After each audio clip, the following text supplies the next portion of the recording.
హైదరాబాద్‌లో ఈ ఏరియాలో ఇంకా రేట్లు బానే ఉన్నాయి. స్టేబుల్‌గా ఉన్నాయి. ఇక్కడ మనం ఇన్వెస్ట్ చేయొచ్చు అంటే మీరు ఏ ఏరియా చెప్తారు సార్? పటాన్చెరు, షాద్‌నగర్ ఈ ఏరియాస్‌లో కొంతవరకు రేట్స్ అనేది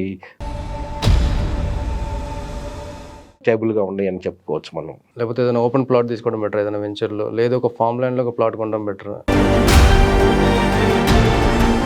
ఒక అపార్ట్మెంట్‌లో ఫ్లాట్ కొనడం బెటరా? నా దృష్టిలో వీటన్నిటికన్నా మీరు ఎఫోర్డబుల్ చేయగలిగితే అగ్రికల్చర్ ల్యాండ్ తీసుకోవటం బెస్ట్.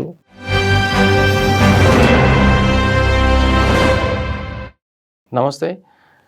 ఈరోజు మనతో మన రియల్ ఎస్టేట్ ఎక్స్పర్ట్ వల్లూరు వెంకటేశ్వర్ల గారు ఉన్నారు. సో ఆయనతో ఈరోజు మనం డిస్కస్ చేయే విషయాలు ఏంటంటే, ఈ మధ్య మనకి కొన్ని ఎంక్వైరీ కాల్స్ వస్తున్నాయి. వాళ్ళు చెప్తుంది ఏంటంటే హైదరాబాద్లో రియల్ ఎస్టేట్ మార్కెట్ డల్ అయింది, పడిపోయింది, ఢమాల్ అయింది. సో ఇట్లాంటి అంటే చాలా చోట్ల రేట్లు తగ్గిపోయినాయి.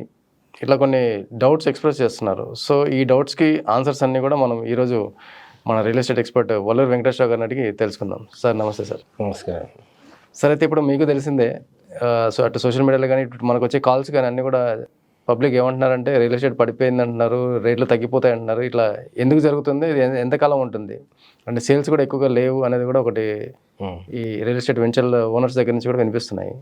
సో ఇది ఎంతకాలం జరుగుతుంది సార్? ఇందులో ఎంతవరకు నిజం ఉంది? నిజం వచ్చేలకి ఏంటంటే ఇప్పుడు మనం అనుకునేది వేరు, రియాలిటీ అనేది వేరు. యాక్చువల్గా మనం ఇక్కడ కూర్చుంది కూడా నిజం ఎంత, రియాలిటీ ఎంత అనేది మనం క్లారిటీగా తెలుసుకుంటానికే, లేకపోతే అందరిలాగా మనం చెప్పుకోవచ్చు. కాకపోతే ఏంటంటే ఇక్కడ వాస్తవానికి మన స్టాటిస్టిక్స్ వచ్చింది రీసెంట్గా 2024 జనవరి నుంచి మార్చి వరకు, అంటే first quarter of the previous year 2024లో మన హైదరాబాద్ రియల్ ఎస్టేట్లో 20,834 ప్రాపర్టీస్ అమ్ముడయ్యాయండి. అదే 2025కి వచ్చేకంటే ఈ సంవత్సరంలో అదే టైంలో ఫస్ట్ క్వార్టర్లో జనవరి నుంచి మార్చి వరకు అమ్మకాలు అనేది కేవలం 11,114 అమ్మకం అయితే జరిగింది. 49% సేల్స్ అనేది తగ్గినాయి. అది వాస్తవం. కొత్తగా వచ్చిన న్యూ ప్రాజెక్ట్స్ కూడా ఏంటంటే లాంచ్ చేయడంలో కూడా ఏంటంటే ఒక 55% అనేది లాంచ్ చేయడంలో కూడా తగ్గినాయి. అంటే ఆటోమేటిక్గా డిమాండ్ అనేది తగ్గినప్పుడు ఆటోమేటిక్గా లాంచ్ చేయాలనుకునే వాళ్ళు కూడా కొంతవరకు డిలే తీసుకుంటారు, కాబట్టి అక్కడ కూడా 55% అనేది తగ్గినాయి. కానీ ఇది అంటే దీన్ని బట్టి మనం చూస్తే ఏంటంటే ఇది ఒక స్తబ్దత అనేది మనకు తెలుస్తుంది. కానీ ఇంకోటి ఏంటంటే రేట్స్ మాత్రం తగ్గలేదు. బార్గెనింగ్ పవర్ అనేది పెరిగింది కస్టమర్కి. అది మన ఆటోమేటిక్గా మనం చూస్తున్నాము. ఆటోమేటిక్గా ఒక రేట్ అయితే ఫిక్స్డ్, అదే రేట్ పెట్టేసేసి మిగతా అమ్యూనిటీస్ పరంగా కానీ మిగతా వాటి దగ్గర చాలా వరకు బార్గెనింగ్ అనేది వెసులుబాటు కల్పిస్తున్నారు కస్టమర్కి. ఒక చిన్న ఎగ్జాంపుల్ తీసుకుంటే పాన్ ఇండియా కంపెనీస్ కూడా ఏంటంటే ఒక 10% ఇప్పుడు పే చేయండి, remaining balance 90% at the time of hand over చేయండి. అట్లానే కొన్ని మిగతా ఇంకో బ్రాండెడ్ కంపెనీసే 50% ఇప్పుడు పే చేయండి, 50% at the time of handing over. అట్లనే వన్ టైం పేమెంట్ కింద చాలా వరకు ఇంకో రేట్ ఫిక్స్ చేసి రేట్ తగ్గించి అమ్ముతున్నారు. వన్ టైం పేమెంట్ అంటే వితిన్ 1 month 45 daysలో పేమెంట్ వచ్చే విధంగా. ఈ విధంగా ఏంటంటే కస్టమర్కి సేల్స్ జరగటానికి కొంతవరకు చాలా వరకు బార్గెనింగ్ పవర్ అనేది పెరిగింది. అట్లనే రేట్స్ అనేది పెద్దగా తగ్గలేదు. మెయిన్ రేట్స్, బేస్ రేట్స్ అనేది తగ్గలేదు. ఇంకో విధంగా చూసుకుంటే అదే స్టాటిస్టిక్స్లో కూడా మనం గమనించింది హైదరాబాద్లో కూడా ఏంటంటే నార్మల్ రియల్ ఎస్టేట్ సెగ్మెంట్ వేరు, కానీ లగ్జరీ, అల్ట్రా లగ్జరీ సెగ్మెంట్లో కానీ అందుట్లో పెరిగినాయి సేల్స్ 10 to 34% అయితే పెరిగినాయి అని స్టాటిస్టిక్ చెప్తున్నాయి. అంటే అక్కడ అర్థం ఏంటంటే డబ్బులు ఉండేవాళ్ళు కానీ ఇన్వెస్టర్స్ కానీ హై లెవెల్లో హై ఎండ్ ప్రాజెక్ట్స్ మీద ఎక్కువ మొగ్గు చూపిస్తే డబ్బులు ఉన్న కొనుక్కుంటున్నారు. అంటే దీన్ని బట్టి ఇంకోటి కూడా అర్థమవుతుందంటే ఏంటంటే నార్మల్ మిడిల్ క్లాస్ ఫ్యామిలీస్కి అఫోర్డబిలిటీ అనేది తగ్గింది. అందువల్ల మనకి అమ్మకాలు అనేది తగ్గు ముఖం చూపిస్తుంది. ఎందుకంటే ఎప్పుడైనా కానీ మిడిల్ క్లాస్ ఎక్కడైతే ఇన్వాల్వ్ అవుతారో అక్కడ సేల్స్ అనేది కానీ రియల్ ఎస్టేట్ మార్కెట్ మూడ్ కానీ మూమెంటం కానీ మీరు మనకు తెలిసిపోతుంది ఆ మూమెంటం అనేది. దానివల్ల ఏంటంటే ఆటోమేటిక్గా ఏంటంటే మూమెంటం ఎప్పుడైతే తెలిసిపోతుందో ఆటోమేటిక్గా రియల్ ఎస్టేట్ అనేది పుంజుకోవటం అనేది. కానీ ఇదే టైంలో కూడా ఇంకోటి మనం గమనిస్తే కూడా ఏంటంటే అంతవరకు అన్ని రేట్స్ తగ్గినప్పుడు కూడా ఏంటంటే కొందాం అనుకునే వాళ్ళు కూడా ఇది కరెక్ట్. ఎందుకంటే చాలా వరకు ఏంటంటే మనం ఒకసారి అమరావతిలో కూడా చూసాం. మనం అంతకుముందు చంద్రబాబు నాయుడు గారు ఉన్నప్పుడు అమరావతి క్యాపిటల్ ముందు ఇంట్రొడ్యూస్ చేసినప్పుడు రేట్స్ విపరీతంగా పెంచేశారు. ఆ తర్వాత జగన్ గారు రావడం అవ్వటము, ఆ తర్వాత రేటు 40 మంది. కానీ ఇందుట్లో ఈ ట్రాన్సాక్షన్లో కూడా తక్కువ మంది ఎంటర్ అయ్యారు మార్కెట్లో. అట్లనే మళ్ళీ చంద్రబాబు నాయుడు గారు వచ్చిన తర్వాత మళ్ళీ రేట్స్ డబుల్ ట్రిబుల్ అయినాయి. కానీ ఈ ట్రాన్సాక్షన్లో బాగుపడింది ఎవరు? అక్కడ రైతులు ఆల్రెడీ ఉంచుకున్న వాళ్ళు ఎక్కువ మంది తొందరగా, ఎందుకంటే ఒక సడన్గా పెరిగిపోతాయి over night with in short period of టైంలో. ఆ తర్వాత అప్పుడు ఆ టైంలో అరే మొన్నటి వరకు ఈ తక్కువ రేటు ఉంది, ఇప్పుడు ఈ రేటు అయింది, ఇది కొనలేము, అప్పుడు కొనలేము అంటే ఒక మైండ్ సెట్ అనేది చెప్తున్నాను. అందుట్లో ఎవరిని ఎందుకు క్రిటిసైజ్ చేయటం కాదు, ఇక్కడ ఒక మైండ్ సెట్ అనేది మనకి యాక్చువల్గా మన అసెస్మెంట్ అనేది చేయగలగాల. ఇది రియల్ ఎస్టేట్ అనేది 1 year కొనే ప్రోడక్ట్ కాదు, లేదా షార్ట్ 2 months కొనే 3 months కొనే ప్రోడక్ట్ కాదు. ఎమ్మటనే మనకి రేట్స్ అనేది అప్రిషియేషన్, రిటర్న్ ఆన్ ఇన్వెస్ట్మెంట్ అనేది ఉండాలి. రియల్ ఎస్టేట్ అనేది over a period of 5 years 10 years అట్లా పెట్టుకునేదే చేయటానికి జరుగుతుంది. ఎందుకంటే ఒకప్పుడు లాస్ట్ 5 yearsలో అది వేరే విధం. ఎందుకంటే మార్కెటింగ్ అప్పుడు ఏంటంటే ఒక ట్రేడింగ్ అనేది జరిగింది, ఆర్టిఫిషియల్గా రేట్స్ పెరిగింది, అక్కడ బాగా లబ్ధి పొందారు. సరే, అయితే ఇప్పుడు మీరు ఈ క్వార్టర్లో అంటే 49% సేల్స్ అయితే జరిగినాయని చెప్తున్నారు. షేర్స్ తగ్గినాయి 49%. అంతకుముందు ఉన్న, అంటే ఇప్పుడు 20,834 ఉన్న ఈ అమ్మకాలు జరిగింది 2024లో. ఆ సేల్స్ తగ్గిపోయి 1144 ప్రాపర్టీసే సేల్ అయినాయి. అంటే తగ్గినాయి 49% అప్పుడు తగ్గినాయి అనమాట. అది అయితే ఇప్పుడు మరి రీసేల్కి వెళ్ళే ప్లాట్స్ ఎవరైతే రీసేల్ చేయాలనుకుంటున్నారో, ఆల్రెడీ కొన్న వాళ్ళు రీసేల్ చేయాలనుకున్న వాళ్ళు తక్కువ ధరకు అడుగుతున్నారు మమ్మల్ని అనే ఒకటి కంప్లైంట్ అయితే బాగా ఉంది సార్ బయట. రీసేల్ వెళ్ళటం అనేది కొంచెం రిస్క్, కొంచెం స్క్రూటినీ చేయాల్సి వస్తుంది. అక్కడ నిజంగా అతను రియల్గా ఉందా, ఏదైనా లిటిగేషన్ ప్రాబ్లమ్స్ ఉందా, లీగల్ ప్రాబ్లం, అతనైనా ఓనరా, టైటిల్ అతని పేరు మీద ఉందా, అది గేటెడ్ కమ్యూనిటీలో ఉండి అంతకుముందు అతను తీసుకుంటే అది వేరే విషయం. రీసేల్ అన్ని చోట్ల కూడా మనం చేయకూడదు. రీసేల్ గేటెడ్ కమ్యూనిటీ, బ్రాండెడ్ మంచి డెవలపర్ కింద ఆల్రెడీ అందులో తీసుకుంటే, మీకు గమనిస్తే బిల్డర్ అమ్మేదానికన్నా చుట్టుపక్కల రీసేల్ దాంట్లో తక్కువ రేటుకి మంచి బార్గెన్ రేట్కి రావడానికి అవకాశం ఉంది. అది చాలా అది అడ్వాంటేజ్ తీసుకుంటే, మనం ఏదన్నా కొనాలి అనుకున్నప్పుడు అక్కడ ఆ చుట్టుపక్కల రేటెడ్ ఆ ఏరియాలో ఒక లొకేషన్ మనం డిసైడ్ అయిన తర్వాత అక్కడ గేటెడ్ కమ్యూనిటీస్ మనం చూసుకుని ఆల్రెడీ ఎస్టాబ్లిష్ అయిన, ఆల్రెడీ వచ్చినాయి అంతకుముందు, తక్కువ రేటుకి రావడానికి అవకాశం. ఎందుకంటే కొంతమంది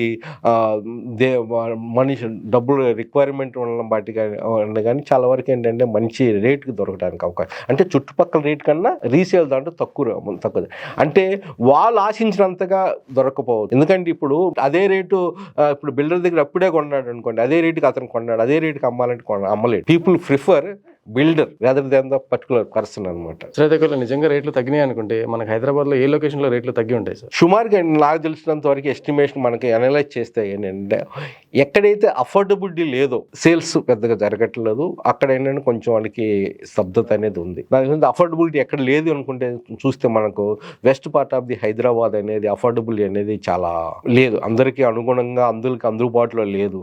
అది కాక ఇంకోటి ఏంటంటే ఇప్పుడు వరకు కూడా ఈ వెస్ట్లో పెట్టిన ఎక్కువ ఇన్వెస్టర్స్ ఎక్కువ IT based people, they got the good income, good disposal income. వాళ్ళ యొక్క ఇన్కమ్ ఇప్పుడు కొంచెం ఫ్లెక్సిబిలిటీగా ఉంది, అంత స్టాటిక్గా లేదు. అంటే ఉద్యోగం ఉంటుందో లేదో, పేమెంట్స్ కూడా శాలరీస్ కూడా పెరగట్లేదు. ఈ విధంగా కొన్ని బయట జియో పొలిటికల్ సిచ్యువేషన్స్ కూడా, అమెరికాలో సిచ్యువేషన్స్, ఇవన్నీ కూడా కొన్ని ఫ్యాక్టర్స్ వల్ల ఏంటంటే సేల్స్ వాళ్ళు వెళ్ళట్లేదు. వాళ్ళు వెళ్ళినప్పుడు అఫోర్డబిలిటీ ఎక్కువ రేటు ఉన్న ప్రాంతాల్లో సేల్స్ అనేది ఆటోమేటిక్గా సేల్స్ జరగదు. ఎందుకంటే west part of the area కొన్ని పాకెట్స్లో నేను అన్నది కూడా ఏంటంటే పటాన్చెరు, షాద్నగర్ ఈ ఏరియాస్లో కొంతవరకు రేట్స్ అనేది తగ్గుని లేకపోతే స్టేబుల్గా ఉన్నాయి అని చెప్పుకోవచ్చు మనం. సరే, అయితే ఇప్పుడున్న పరిస్థితుల్లో ఈ సిచ్యువేషన్లో హైదరాబాద్లో ఈ ఏరియాలో ఇంకా రేట్లు బాగానే ఉన్నాయి, స్టేబుల్గా ఉన్నాయి, ఇక్కడ మనం ఇన్వెస్ట్ చేయొచ్చు అంటే మీరు ఏ ఏరియా చెప్తారు? రియల్ ఎస్టేట్ మార్కెట్ సాచురేటింగ్ వచ్చిన లొకేషన్స్ ఉంటాయి కొన్ని. నేను కింద కొన్ని ఎగ్జాంపుల్ చెప్పాను, అట్లా వెస్ట్లో కొన్ని ఏరియాస్లో చెప్పాను. అట్లనే ఎమర్జింగ్ రియల్ ఎస్టేట్ మార్కెట్ కూడా ఇది different. Emerging real estate market అంటే రాబోతున్న డెవలప్మెంట్స్ దృష్టిలో పెట్టేసుకొని కంటిన్యూస్గా డెవలప్మెంట్ వస్తుంటే ఆటోమేటిక్గా ఏంటంటే మార్కెట్ అనేది ఉంటుంది.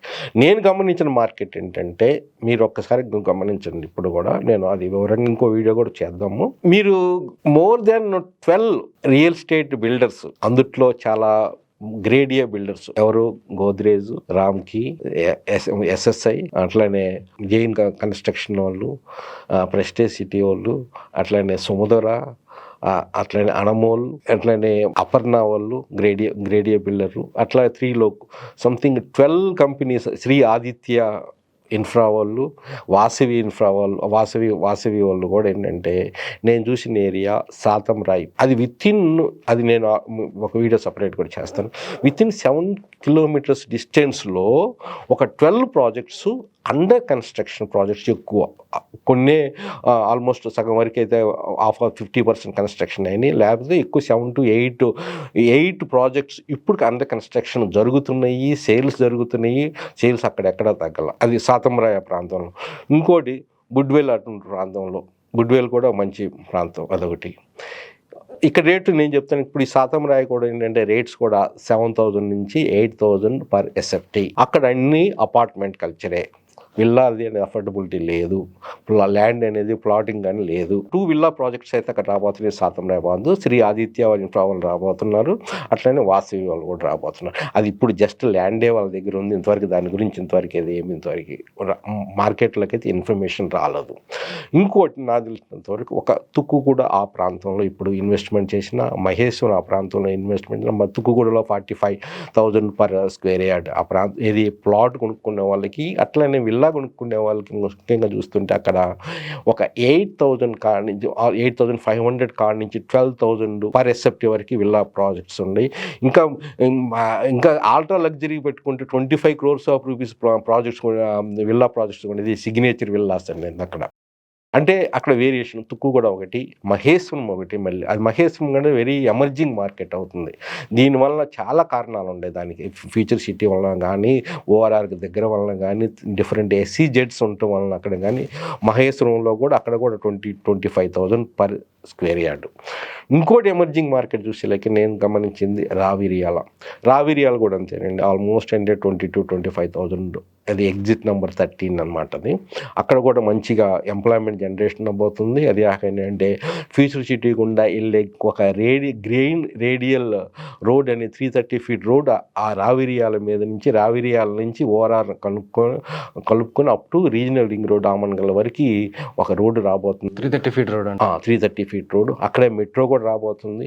దీనివల్ల మెట్రో రావటం ఏది త్రూ ద తుక్కుగూడ జంక్షన్ మీద గుండా, రావిరియాల జంక్షన్ మీద గుండా వెళ్ళటం వల్ల ఏంటంటే ఈ మహేశ్వరము నేను చెప్పిన పాయింట్స్, కొంగరకల అని కూడా ఒక బెస్ట్, అక్కడ కూడా 25,000-30,000 పర్ స్క్వేర్ యార్డ్ ఉండే రేట్స్ వచ్చేళ్ళకి. రావిరియాలు అయితే ఇంకా బెస్ట్ యాక్చువల్. ఇప్పుడు ఏంటంటే ఇంకా అక్కడ పూర్తిగా మార్కెట్ అనేది ఎక్స్ప్లోర్ చేయలేదు చాలామంది, కానీ మంచి విల్లాస్ కూడా వితిన్ 2 crores రూపీస్లో అక్కడ దొరుకుతున్నాయి. ఇప్పుడు నేను ఆల్రెడీ ఒకటి చూడటం జరిగింది అనుకోకుండా. అటువంటి ఏంటంటే ఈ ఏరియాస్ కొంగరకలాను, రావిరియాల, తుక్కుగూడ, మహేశ్వరం ఏరియాస్, ఇంకా ఈ రోడ్డుకి వస్తే శ్రీశైలం హైవే మీకు అప్ టు కడతల వరకు మీరు తీసుకోవచ్చు, అప్ టు మైసిగండి కడతల వరకు తీసుకోవచ్చు. ఎందుకంటే శ్రీశైలం హైవేని చెప్పుకోవాలంటే ఇప్పుడు చాలా అద్భుతంగా రియల్ ఎస్టేట్ ఎమర్జింగ్ మార్కెట్ అనమాట, బాగా జరుగుతుంది. ఈ ఫ్యాక్టర్స్ మీరు తీసుకొని మీరు ఇన్వెస్ట్మెంట్ చేసుకుంటే డెఫినెట్గా మంచి రిటర్న్స్ అనేది ఉండబోతుంది. ఓకే సార్ అయితే ఒక చిన్న డౌట్, మీ దృష్టిలో ఒక అపార్ట్మెంట్లో ఫ్లాట్ కొనడం బెటరా, లేకపోతే ఏదైనా ఓపెన్ ప్లాట్ తీసుకోవడం బెటర్, ఏదైనా వెంచర్లో, లేదు ఒక ఫామ్ ల్యాండ్లో ఒక ప్లాట్ కొనడం బెటర్, వీటిలో ఏది బెటర్? అంటే ఏదైనా విల్లా, ఏది బెటర్ అంటారు మీ దృష్టిలో?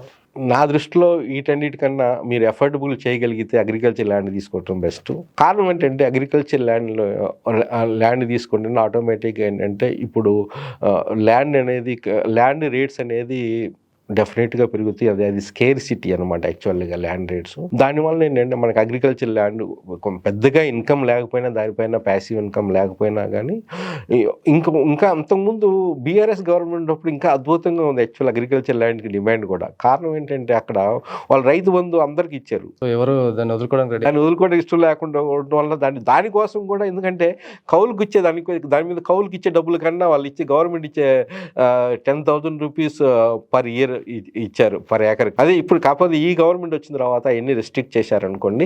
కానీ అగ్రికల్చర్ ల్యాండ్ నా దృష్టిలో అఫోర్డబిలిటీ చేయగలిగితే, అఫోర్డబిలిటీ చేయలేనప్పుడు నెక్స్ట్ వచ్చే వచ్చేలాకి ఏంటంటే గేటెడ్ కమ్యూనిటీలో within the 15 to 20 kilometres లోపు ఓఆర్ఆర్కి ఇప్పుడు ఇక అది కూడా అఫోర్డబుల్ చేయలేనప్పుడు ఇక up to regional ring road వరకు, ఎందుకంటే ఓఆర్ఆర్ నుంచి రీజనల్ రింగ్ రోడ్ సెమీ అర్బన్గా డెవలప్ చేయబోతున్నారు కాబట్టి మధ్యతరగతి కుటుంబాలకి అనుగుణంగా ఒక 10,000, నేను కూడా అది కూడా ఏంటంటే రేట్ ఎక్కువ పెట్టవాకండి, 10,000 around 10,000 rupees per square yard ప్రాంతం మీరు ఎక్కడ కొనుక్కున్నా కానీ. ముఖ్యంగా ఏంటంటే ఇప్పుడు ఏంటంటే ఒక షిఫ్ట్ అవుతుంది, రియల్ ఎస్టేట్ మైక్రో మార్కెట్ అనేది షిఫ్ట్ అవుతా ఉంది. అటు అంతకుముందు వెస్ట్లో బాగుండేది, ఆ తర్వాత స్లోగా వచ్చేసి అటు నియోపోలిసు, ఆ తర్వాత ఇప్పుడు బుడ్వెల్, అంటే ఇంకా సౌత్లోకి వచ్చేసేలాగే అప్ టు సౌత్ ఈస్ట్ వరకు కూడా వచ్చేసింది మార్కెట్. అంటే ఒక షఫుల్ అవుతుంది, రేట్స్ తగ్గుకుంటా వెస్ట్లో హై రేట్లో ఉన్న వెస్ట్లో ఉన్న హై రేట్స్ ఇట్లా తగ్గుకుంటూ వచ్చేసి, ఎందుకంటే మా అఫోర్డబిలిటీని కూడా చూసుకుంటారు కదా ఎవరు వాళ్ళ దగ్గర డబ్బులు,